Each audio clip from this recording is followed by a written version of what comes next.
मस्त मालवणी किचन मध्ये तुमचं स्वागत आहे। आज आपण बनवणार आहोत मालवणी मसाला। चला तर बघूया आपण मालवणी मसाला कसा बनवायचा। हा मालवणी मसाला बनवण्यासाठी मी कोणते गरम मसाले वापर केलाय तो मी तुम्हाला आता दाखवणार आहे आणि हा कुठे बनवलाय ते पण मी तुम्हाला सांगणार आहे। त्याचा नंबर मी तुम्हाला स्क्रीनवरती देणार आहे। तिथे तुम्ही फोन करून ऑर्डर देऊ शकता किंवा तिथे जाऊन पण मसाला बनवू शकता। ऑर्डर देऊन तुम्ही तिथे मसाला बनवून घेऊ शकता। तुम्हाला कोणते गरम मसाले पाहिजे असतील कोणते नको असतील तसं तुम्ही त्या पद्धतीने ती लोक तुम्हाला मसाला बनवून देतील।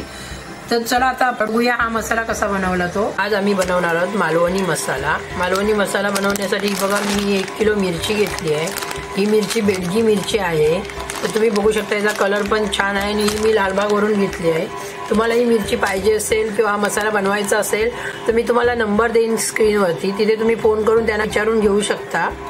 ही बघा ही 1 किलो मिरची आहे। हे 1 किलो मिरचीसाठी मी इथे बघा संकेश्वरी मिरची घेतली आहे। ही चवीला चांगली असते आणि 1 किलोला 100 ग्राम वापर करू शकता।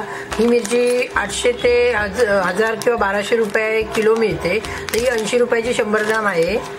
ही 1 किलो आहे आणि त्यामध्ये ही बघा ही तिखट मिरची असते बेडगी मिरची, ती तुम्ही पांडी मिरची हिचा वापर करू शकता। पण मी तिखट मिरची वापरत नाही मसाल्यामध्ये कारण आम्हाला तिखट कमी लागतं म्हणून। तर तुम्हाला वापरायची असेल तर तुम्ही 1 किलोला 100 ग्राम वापरू शकता। इथे मी 1 किलो मिरची घेतली आहे।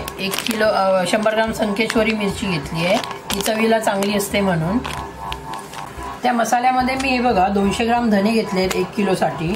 100 ग्राम हळकुंड घेतलाय, 50 ग्राम मिरी घेतलाय, 50 ग्राम खसखस घेतलाय, बडीशेप 100 ग्राम घेतली आहे, लवंग बघा 20 ग्राम घेतली आहे, दालचिनी 20 ग्राम घेतली आहे, जावेत्री 10 ग्राम घेतली आहे, मायपत्री 10 ग्राम घेतली आहे, चक्रफूल हे बघा 10 ग्राम घेतला आहे, मसाला वेलची 10 ग्राम घेतली आहे, तमामपत्र 10 ग्राम घेतला आहे, दगडफूल 10 ग्राम घेतला आहे, 2 जायफळ घेतली आहे, शहाजिरं घेतला आहे 10 ग्राम, हिंग घेतला आहे 10 ग्राम, राई आणि मेथी मिक्स घेतली आहे 10 ग्राम, जिरं घेतलंय 50 ग्राम, सुंठ घेतली आहे 20 ग्राम, नाकेश्वर घेतलाय 10 ग्राम, तिरपळ 10 ग्राम, कबाब चिनी 10 ग्राम, हिरवी वेलची 10 ग्राम आणि ते बघा गुलाब पाकळी घेतली आहे 10 ग्राम। ही ना चवीला छान लागतं मसाल्यामध्ये आणि थंड असते म्हणून मसाल्यामध्ये वापर करतात। आणि कसुरी मेथी घेतली आहे 10 ग्राम। आता हे मसाले मी भाजून घेणार आहे घरी आणि कुटून आणणार आहे चक्कीवरून। आता तुम्ही बघू शकता हे बघा मी अर्धा चमचा तेलाचा वापर करून गरम मसाले सर्व भाजून घेतले आहेत। जे अख्खे मसाले आहेत मोठे त्यांना मी अर्धा चमचा घातला आहे तेल आणि भाजून घेतलं आहे। तसंच धने असेच भाजून घेतले आहेत। खसखस जिरं जेवढं काय होतं त्यामध्ये अर्धा चमचा तेलाचा वापर करून सर्व भाजून घेतले आहेत। अळकून भाजलं नाही आहे मी, सुंठ भाजली नाही आहे मी आणि गुलाब पाकळी भाजली नाही आहे। बाकी कस्तुरी मेथी पण थोडीशी गरम करून घेतली आहे मी।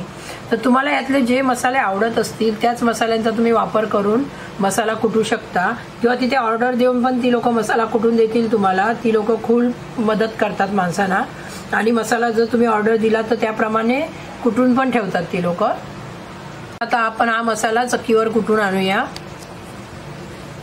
हा बघा मी 1 किलो मिरची घेतली होती तर हा मसाला 1 किलो 900 ग्राम तयार झालेला आहे आणि याचा कलर पण तुम्ही बघू शकता एकदम मस्तपैकी असा कलर आलेला आहे।